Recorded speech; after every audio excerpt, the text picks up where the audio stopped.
नमस्कार, स्वागत है आपका। एनडीटीवी देख रहे हैं आप। मैं हूं आपके साथ ऋतु सिंह। रुक करेंगे इस वक्त की बड़ी खबर का, जो बीजापुर से है। सरकार से नक्सलियों की गुहार। जी हां, सरकार से नक्सलियों ने गुहार लगाई है। वार्ता के लिए नक्सलियों ने अपील अब की है। तो देखिए, प्रेस नोट जारी कर सरकार से गुहार लगाई है और नक्सलियों ने युद्ध विराम का प्रस्ताव मांगा है। तो नक्सलियों ने गृह मंत्री का धन्यवाद भी दिया है। तो ये बड़ी खबर पहुंचा रहा है बीजापुर से आप तक। आपको एक बार फिर से बताते चले कि सरकार से नक्सलियों ने अब गुहार लगाई है और ये गुहार लगाई गई है वार्ता के लिए कि बातचीत की जाए। और ज्यादा जानकारी के साथ हमारे सहयोगी नीलेश त्रिपाठी हमारे साथ जुड़ गए। सीधा उनका रुख करेंगे। नीलेश, देखिए, इस वक्त ये बड़ी खबर है कि नक्सली अब खुद गुहार लगा रहे हैं वार्ता के लिए। बिल्कुल, देखिए, ये जो पत्र है वो एक पिछले 15-20 दिनों में तीसरा पत्र है जो नक्सल संगठन की ओर से जारी किया गया है ऋतु। और इसमें भी वही बात है कि युद्ध विराम किया जाए और उसके बाद इस पर जो समस्या का समाधान क्या हो सकता है उस दिशा में बातचीत की जाए, यानी कि शांति वार्ता को लेकर एक और पत्र जो है जारी कर दिया गया है। लेकिन सबसे बड़ा सवाल यही है कि जब भी नक्सल संगठन की ओर से भी पत्र जारी किया जाता है या फिर सरकार की ओर से कोई पहल या संकेत दिए जाते हैं, दोनों ही ओर से एक कोई ना कोई ऐसी बात रहती है जो कि जिस पर अमल कर पाना एक शुरुआती दौर में संभव नज़र नहीं आता। जैसे कि इस पत्र में भी एक मांग की गई है कि 1 महीने के लिए युद्ध विराम की बात कही गई है। पहली बात तो ये कि युद्ध जैसा माहौल नहीं है। युद्ध शब्द का उपयोग करना ही अपने आप में भारत के अंदर अगर कोई स्थिति बन रही है और युद्ध जैसा शब्द यूज हो रहा है तो वो अपने आप में एक आपत्तिजनक है। लेकिन इसके अलावा 1 महीने तक कोई कार्रवाई न करने की मांग करना, क्या इसके लिए सरकार तैयार होगी, ये सबसे बड़ा सवाल है।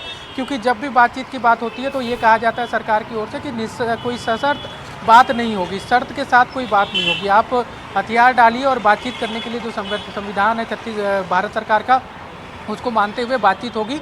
हालांकि पिछला जब पत्र जारी हुआ था तब गृह मंत्री विजय शर्मा जो उप मुख्यमंत्री भी हैं छत्तीसगढ़ सरकार में, उन्होंने एक बात जरूर स्पष्ट कहा था कि आप जो है, हम भी कोई मांग नहीं रख रहे हैं और आप भी कोई मांग मत रखिए, बिना मांग के एक बार बातचीत की कोशिश कीजिए। और इसके अलावा इस पत्र में जो एक बात का जिक्र है कि हम अपने सीनियर कॉमरेड से, यानी कि जो कहा गया है, यानी कि सीनियर लीडर से बातचीत करके इस पर रास्ता निकालेंगे। विजय शर्मा ने जो बात कही थी इसके पहले जो पत्र जारी हुआ था उसमें कि आप किसी का इंतजार मत करिए, जिसको लगता है कि बातचीत के लिए आना है आप आइए और उनकी सुरक्षा की गारंटी बातचीत के लिए जो भी आ रहा है वो सरकार की होगी, उनकी सुरक्षा सरकार करेगी। ऐसे में अब एक बार ये इस पत्र का आना और उसमें भी कहा जाना कि आप 1 महीने के लिए युद्ध विराम की बात जो कही गई है, ये शर्त क्या सरकार मानेगी, ये सबसे बड़ा सवाल है। और जैसी प्रक्रियाएं चल रही हैं, जैसे माहौल लग रहे हैं, जिस तरह से फोर्स एग्रेसिव काम कर रही है, जिस तरह से लगातार नक्सल संगठन के ऊपर दबाव बनाया जा रहा है, ऐसा होना संभव भी नहीं नजर आता कि सरकार कोई इस तरह का आदेश जारी करे कि 1 महीने तक वो कोई कार्रवाई जो है उन इलाकों में नहीं करेगी जो नक्सल प्रभावित इलाके माने जाते हैं, जहाँ पर नक्सलियों की दखल मानी जाती है। तो ऐसे में अब देखने वाली बात होगी कि जैसा कि पहले भी हम कहते रहे कि इस मामले में दोनों ओर से पासिंग बॉल का जो एक गेम होता है कि एक पाले से दूसरे पाले में बॉल डाल दी जाती है और फिर इंतजार किया जाता है कि दूसरे पाले से फिर क्या प्रतिक्रिया होगी। ये उसी का अगला चरण माना जा रहा है, क्योंकि पहले नक्सल संगठन की ओर से पत्र जारी किया जाता है, फिर सरकार कहती है कि बातचीत के लिए हम तैयार हैं, कोई शर्त नहीं मानेंगे, फिर नक्सल संगठन की ओर से पत्र जारी किया जाता है, फिर सरकार कहती है कि हम बातचीत के लिए तैयार हैं, आप आ जाओ। अब नक्सल संगठन की बारी थी कि वो जवाब दे, तो उनकी तरफ से एक और जवाब आ गया और कहा जा रहा है कि हम भी शांति वार्ता के लिए पहल करना चाहते हैं, लेकिन आप 1 महीने तक कोई कार्रवाई ना करो। अब सरकार की बारी है कि सरकार का क्या जवाब होता है। तो एक तरह से पासिंग बॉल का जो गेम होता है उसी का एक अगला चरण देखने को मिल रहा है कि एक के बाद एक के पाले में गेंद डालने की कोशिश की जा रही है। अब गेंद जो है सरकार के पाले में डाल दी गई है नक्सल संगठन की ओर से। अब देखना होगा कि सरकार की इसमें क्या प्रतिक्रिया आती है। ऋतु, बिल्कुल, ये देखने वाली बात होगी कि देखिए, उनकी तरफ से तो प्रेस नोट जारी किया गया, लेकिन सरकार इस पर क्या कुछ जवाब देती है। नजरें बना रखिएगा। नीलेश, आगे अपडेट लेंगे। फिलहाल बहुत बहुत शुक्रिया आपका तमाम जानकारी के लिए। इंदौर के कृषि महाविद्यालय के बाहर छात्र डीन के खिलाफ धरने पर बैठे हैं। डीन पर आरोप है कि वो छात्रों के साथ दुर्व्यवहार और बदतमीजी करते हैं। छात्रों के प्रदर्शन का ये 25वां दिन है, लेकिन इनके प्रदर्शन को लेकर प्रशासन बिल्कुल चुप है। किसी तरह की कोई कार्रवाई नहीं हो रही, तो उधर दूसरी तरफ प्रदर्शन भी खत्म नहीं हो रहा। 21 मार्च से ये लोग प्रदर्शन पर बैठे हैं। यहाँ तक कि फाइनल सेमेस्टर के पेपर की तैयारी भी बच्चे कॉलेज के गेट पर बैठकर कर रहे हैं, लेकिन प्रशासन को इस प्रदर्शन की कोई सुध नहीं है। अप्रैल का महीना है और भीषण गर्मी है। इस भीषण गर्मी में भी इंदौर के एग्रीकल्चर कॉलेज के छात्र आखिर क्यों गेट के बाहर 26 दिन से धरना प्रदर्शन दे रहे हैं, उनकी क्या मांगे हैं, डीन को लेके आखिर क्यों ये पोस्टर लगा है जिसमें डीन हटाओ कॉलेज बचाओ जैसे नारे लगे हुए हैं, वही देश का कल्चर एग्रीकल्चर जैसे नारे के पोस्टर्स लेके ये बैठे हैं। हम सीधे बच्चों से बात करेंगे, छात्रों से बात करेंगे, जानेंगे आखिर क्यों वो यहाँ पर बैठे हैं और डीन के खिलाफ यहाँ पे क्यों उनके द्वारा लगातार 26 दिन से धरना प्रदर्शन हो रहा है। सर, आपका नाम क्या है? कुंदन सोलंकी। कुंदन, 26 दिन हो चुके हैं धरना प्रदर्शन के, अभी भी आप यहाँ पे लगातार धरना प्रदर्शन दे रहे हैं, आखिर क्या वजह है, क्यों 26 दिन तक आपको यहाँ पे कॉलेज के दरवाजे पे इंतजार करना पड़ रहा है?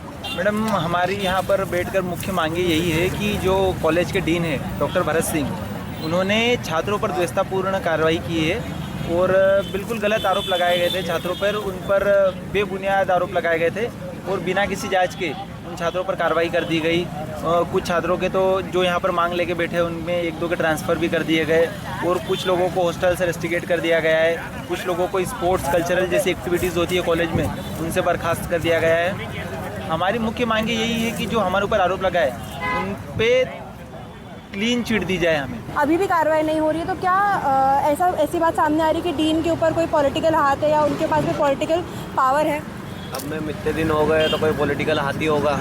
एलटीएम कमेटी बिठाई थी कलेक्टर साहब ने, उनने 1 हफ्ते का टाइम दिया था, अभी तक उनके तरफ से कोई भी रिजल्ट नहीं आया है। इसका मतलब तो साफ साफ यही दिखता है कि कोई ना कोई पॉलिटिकल हाथ होगा ही।